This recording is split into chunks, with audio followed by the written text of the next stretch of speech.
Salut à tous mes petits lapins, bienvenue dans l'épisode numéro 1 d'Explique-moi Wikipédia, le merveilleux site collaboratif qui nous permet tous d'apprendre plus de choses qu'Einstein aurait rêvé en savoir durant toute sa vie.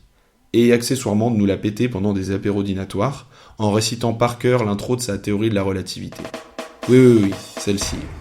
Ne mens pas, on a tous fini par se demander ce que voulait dire ce putain de égal MC2. Et on a tous arrêté l'article au bout de 6 lignes, avec la délicieuse sensation d'être un idiot bête. Enfin bref, c'est une bonne chose d'être curieux et de s'informer, même si ce n'est pas toujours limpide. En tout cas, aujourd'hui, on s'intéresse à la page Fonctions numériques, et voilà de façon très subjective comment je vois Wikipédia.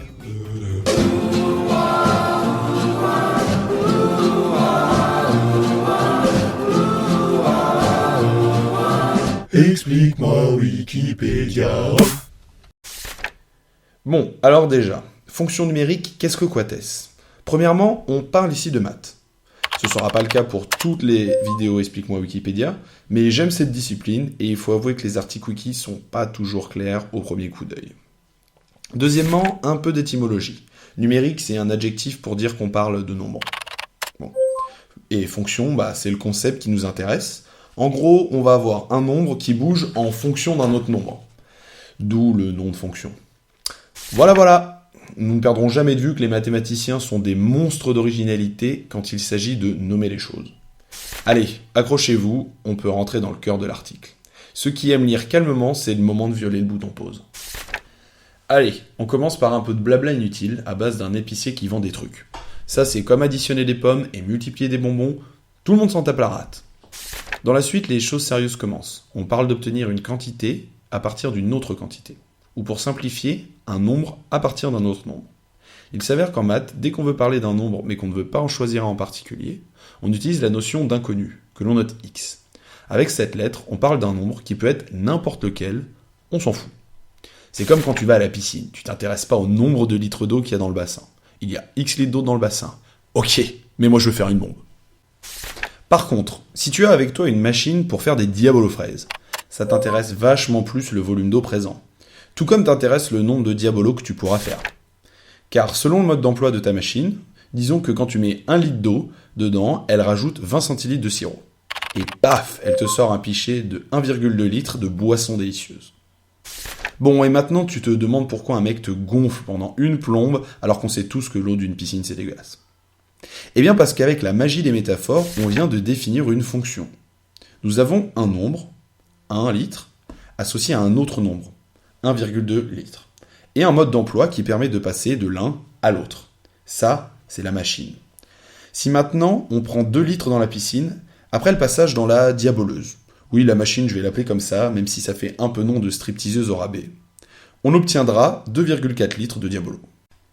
Et vu que j'ai pas envie de faire le calcul pour toutes les tailles de piscine possibles et imaginables, on fait appel ici aux notations originales et inattendues des mathématiques. Le nombre x conviendra très bien pour représenter la quantité qui est un nombre, mais on s'en fout lequel, pourvu que ce soit une certaine quantité d'eau.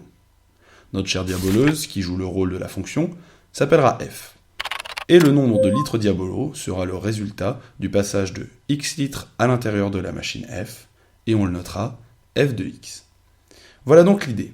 Une fonction n'est rien de plus qu'une règle, un calcul, pour passer d'un nombre à un autre. Et les notations avec des lettres permettent juste d'éviter le calcul pour tous les nombres différents. Le calcul étant de toute façon toujours le même. Descendons maintenant dans la page pour comprendre la suite de l'article avec notre exemple. On parle ici d'un ensemble R. Il s'agit en gros de tous les nombres qu'on utilise classiquement. Ceux à virgule, les négatifs, bref, plus ou moins tout le monde, mais c'est pas le sujet ici. Une fonction est donc une correspondance entre un nombre x qui appartient à D, une partie de R. Par exemple, pour nous, il n'est pas possible d'avoir moins 1 litre dans la piscine. X est une quantité d'eau dans le bassin, donc plus grande ou égale à 0 litres. Donc ici, D est l'ensemble des nombres positifs. On associe à x un nombre noté f de x, qui, jusqu'à preuve du contraire, peut valoir à peu près n'importe quoi. C'est pourquoi on dit que f de x appartient à R, car il vaut un nombre, mais on ne sait pas à l'avance lequel. Pour fixer une dernière fois le vocabulaire, x est appelé l'antécédent de f de x. Et f de x s'appelle l'image de x. Imaginez, vous vous regardez dans un miroir. Vous, c'est x. La fonction f, c'est le miroir. Donc, votre image, c'est vous après être passé dans le miroir. Donc, f de x. Enfin, c'est juste une façon de s'en souvenir. Pour finir, D est appelé l'ensemble de définition de f. Cela veut seulement dire que D, c'est l'ensemble de tous les nombres pour lesquels cela a un sens de définir f. Genre, une piscine avec moins 1 litre d'eau, c'est très con. Donc, moins 1 n'appartient pas à l'ensemble de définition D de notre fonction f, la diaboleuse. Et pour finir avec toute cette partie un peu lourde, on écrit le mode d'emploi, c'est-à-dire la définition de la fonction, comme ceci. La flèche montre qu'on passe d'un nombre à l'autre grâce à la fonction f. La machine transforme de l'eau en eau plus du sirop. Bon, perso, j'ai la bouche sèche, et le reste de l'article ne nous informe pas beaucoup plus sur le concept à comprendre.